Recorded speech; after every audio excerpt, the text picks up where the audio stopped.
एक पैर पर खड़े होकर के भगवान विष्णु की तपस्या की। और भगवान विष्णु की जब तपस्या की तो वरदान प्राप्त किया कि प्रभु आप हमें वरदान दीजिए कि हमारे घर में तुम्हारे समान पुत्र की प्राप्ति हो जाए, हमारे घर में तुम्हारे समान पुत्र की प्राप्ति हो जाए। भगवान ने वरदान दिया, हमारे समान क्यों, हम ही तुम्हारे घर में लला बन के आ जाएंगे। कि जाकी रही भावना जैसी, जाकी रही भावना जैसी, प्रभु मूरत देखी तिन तैसी, प्रभु मूरत देखी तिन तैसी।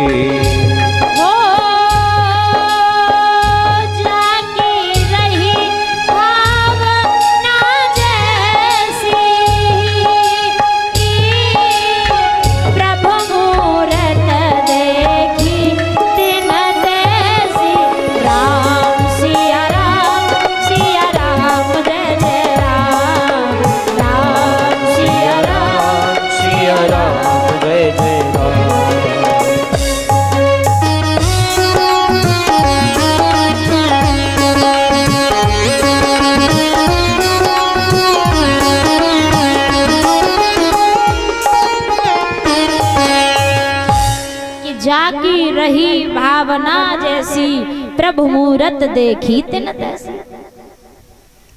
जिसका जैसा भाव होता है परीक्षित महाराज जी, भगवान उसी रूप में आकर के उसे मिलते।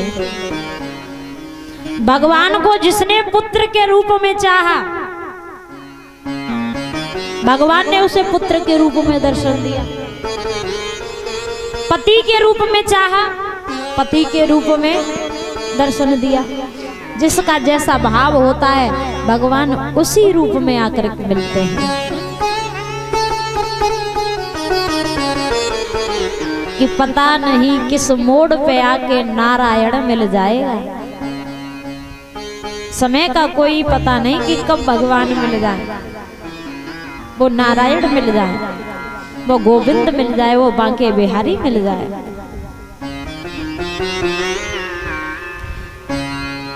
तो यही श्वास मनु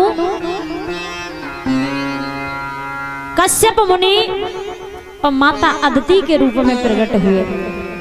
और यही कश्यप मुनि और माता अदिति त्रेता में दशरथ और कौशल्या के नाम से विख्यात हुए। और हमारे परम सम्माननीय आदरणीय वंदनीय रघुनाथ महाराज जी, रघुनाथ बाबा जी, यदि हमारी आवाज को सुन रहे हो तो व्यासपीठ पर आने की कृपा करें। रघुनाथ बाबा जी, बोलिए वृंदावन बिहारी लाल कि कश्यप मुनि अदित पितु माता, दशरथ कौशल्या विख्याता, एक कल्प यह विधि अवतारा, जगत पवित्र कियो संसारा। तो महाराज एक कारण तो भगवान राम के जन्म का ये था। अब दूसरा कारण सुनिए कि नारद श्राप दीन एक बारा। नारद जी ने एक बार भगवान विष्णु को श्राप दिया। और क्यों दिया?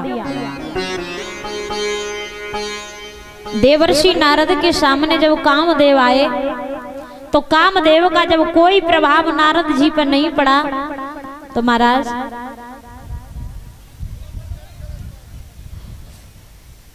नारद जी को अहंकार हो गया कि मेरे समान इस संसार में कोई भी बैरागी नहीं है, वैराग्य धारण करने वाला नहीं है। तो देवर्षि नारद भोले बाबा के पास पहुंचे, परीक्षित महाराज जी, और भोले बाबा से कहा, महादेव जी जो काम तुम नहीं कर पाए वो काम हमने करके दिखा दिया, हमने कामदेव पर विजय प्राप्त कर ली। तो भोले बाबा ने कहा कि देवर्षि नारद ये बात तुमने हमसे कही, कोई बात नहीं, हम तो बर्दाश्त कर लेंगे, पर लेकिन ये बात श्री हरि विष्णु भगवान से मत कह देना। पर परीक्षित महाराज जी, जिसके अंदर अहंकार हो जाए ना वो केवल अपनी अपनी सुनता है, अपनी अपनी कहता है। तो नारद जी चले कि एक बार करतल लहे बीना, एक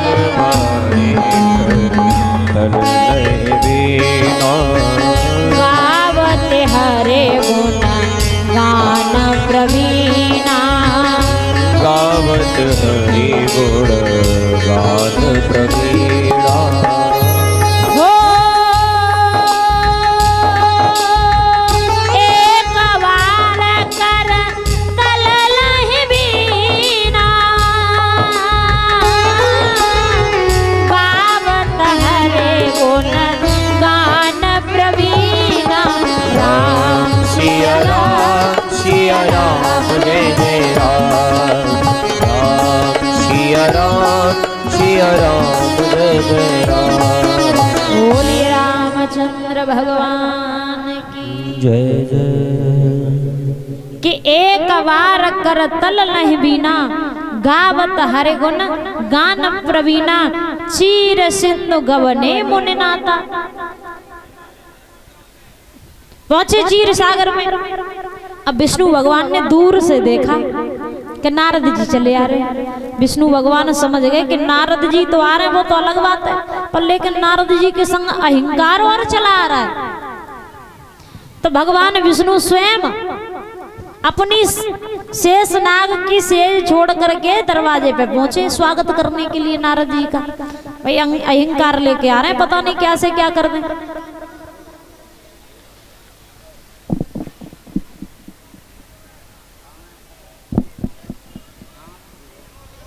हेलो,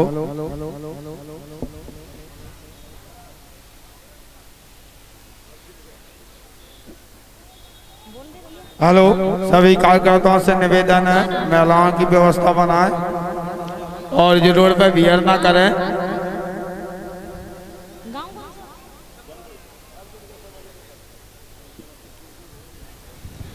आसाराम सरपंच गांव रमगड़ा 51 रुपए और एक पीताम्बरी से सम्मानित करते हैं। जोरदार तालियां।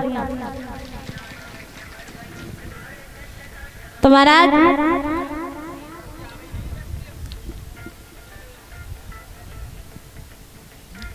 सुंदर से आसन पर देवर्षि नारद को बिठा लिया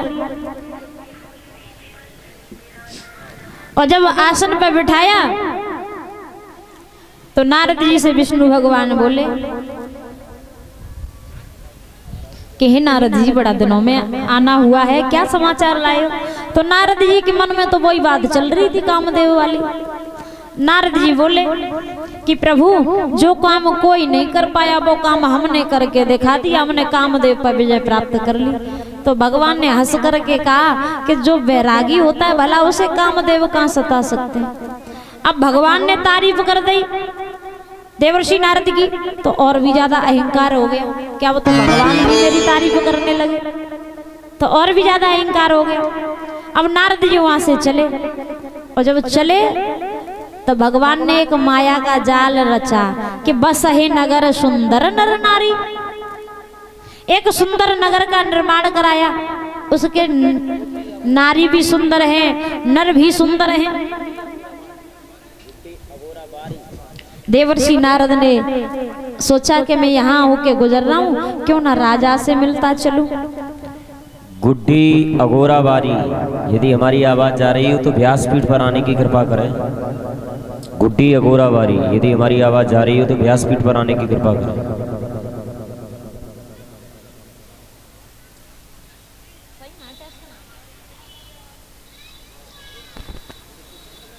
बोली रामचंद्र भगवान की।